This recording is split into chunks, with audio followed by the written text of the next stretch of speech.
We live in such a time of extreme information overload, and it seems like everywhere we turn, someone is wanting to sell you something, wanting you to buy something from them, vying for your time and your attention, and it can become quite overwhelming.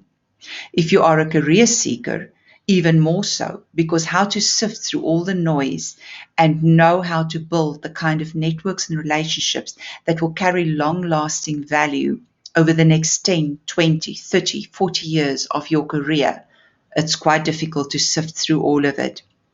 So, the thoughts I'm going to share with you today might not be the quickest way to build the largest network, but it will be the ones that will last and carry value over many, many years for you. And it's worth taking the time and the effort.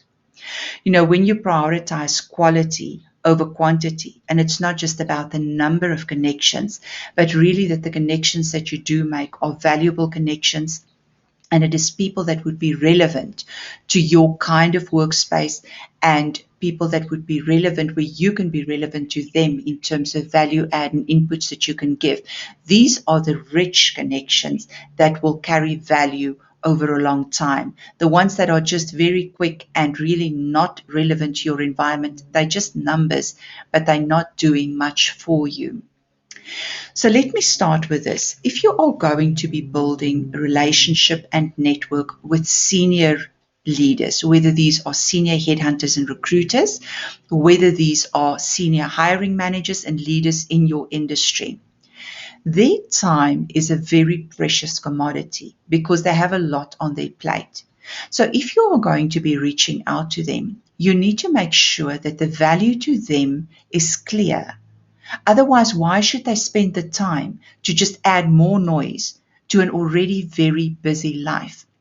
And if you can keep that in mind, that when you do approach them and reach out to them for connection, you make it clear, number one, why you are wanting to connect, and number two, what the value is that you could bring. Whether it's that you are in a similar industry, that you saw an article that they wrote and you really like that, giving them a compliment on something that they've done well, showing them respect. Those things are the kind of things that will distinguish you from every other job seeker, sending them an email or a WhatsApp connection request with a CV attached, and they don't even know where these people fit in or know them from a bar of soap. As a headhunter, that's one of the things that I get fairly regularly, that people would ask to connect, and the next thing I get from them is an email or a message with a CV attached. I can't help them. I don't know where they come from. There's no reason why I would want to look at their CV, and they assume that just because they send me a CV, I should spend the time to look at their CV without any, context or relevance of that.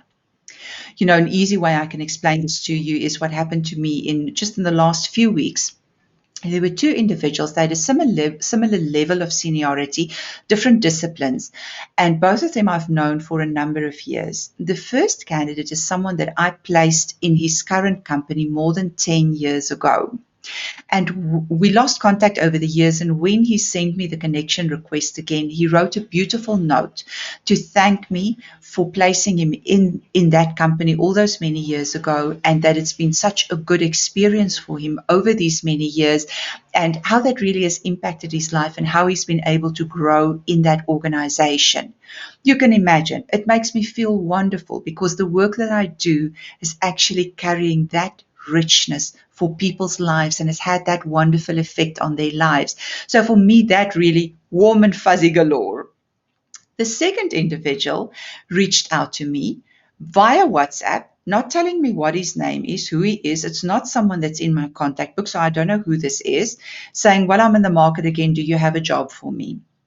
Fairly senior level individual, not executive level, but he's in senior management. And my first response, as you can see even from here, it's kind of like, who are you? Where do you come from? Why should I talk to you? Where do you fit in? And although he is senior, and then in subsequent communication, I asked him to resend me a CV, give me some context, tell him he's not on my contact book, so I don't know who you are and what we are talking about here. It became clearer. But this is someone that I maybe met 6, 7 years back. We maybe have had interaction twice or three times in all of those years. So there's no reason why I should know who he is or remember him in the midst of hundreds and thousands of other people that I've worked with subsequently.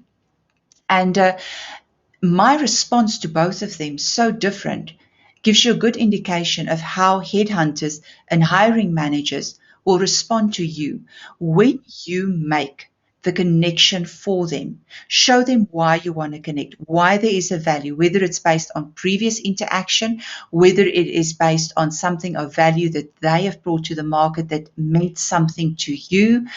Find that connection point that is rich and valuable so that you stand out from the others that also want to connect to them, because believe me, there are hundreds of others who are sending them connection requests all the time. So you want to make sure that they can make that connection and it makes sense for them. And obviously, as you take time to make sure that those that you do connect to are people that are relevant. If you just haphazardly try and connect to everyone because the title says recruiter and you just want to connect to them, but they're not even in your industry, well, it makes no sense. So put a bit of time and effort into it. If you treat this whole process with the people that you are reaching out to, treating them like commodities, you can't expect to be treated differently in return. Then you will also just be treated like a commodity. And when I say that, remember this also, that you can only control your own behavior. So even if you do take the time to do proper research before you reach out to people and to reach out to them in a respectful manner, they might not necessarily return the favor. They might still treat you like a commodity or not respond to you. But if you know from your side that you are going about this the right way, you are sowing the seeds that will get you a harvest of respect in return. And then you know that where it does count, you have gone about this the right way. And where it does count, people will then view you with the same kind of respect and honor that you show them, rather than just treating them like a commodity at the same time. When we were growing up, my granddad always used to say that you write a letter as you go throughout life.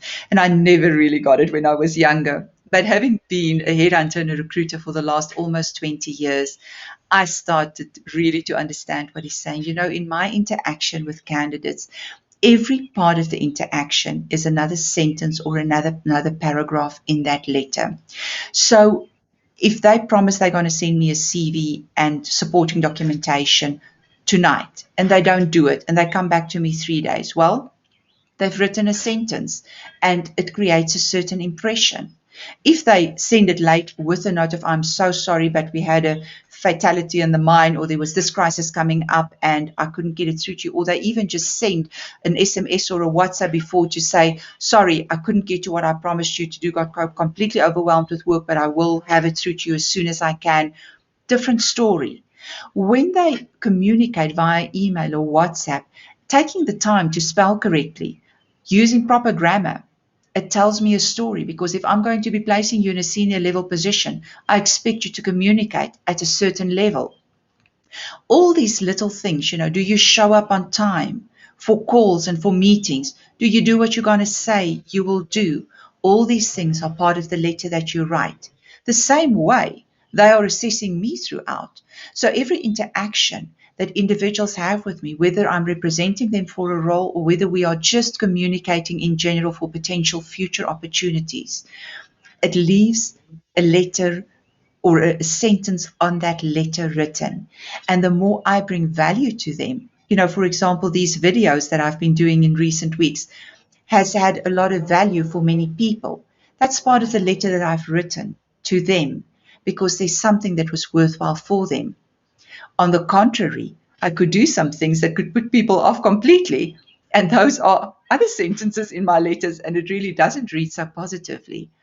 So, as far as it depends on us, let's go about it the best way we can. None of us are perfect. We do make mistakes. We do have off days. But as a rule, let's set the standard there to build connections that are valuable, to build networks that are rich. And where we, as we grow in our careers over years and become more senior, bring value to others and in return receive those kind of rich connections and values, makes sense to build that way rather than build fast and light with foundations that won't last. Let's rather build longer, slower, deeper, and properly because we're in it for the long haul. Let's face it, it's not just the job we need tomorrow or the day next. It's also what you're going to need in 10 years and in 20 years. So let's do it with respect. Let's do it right.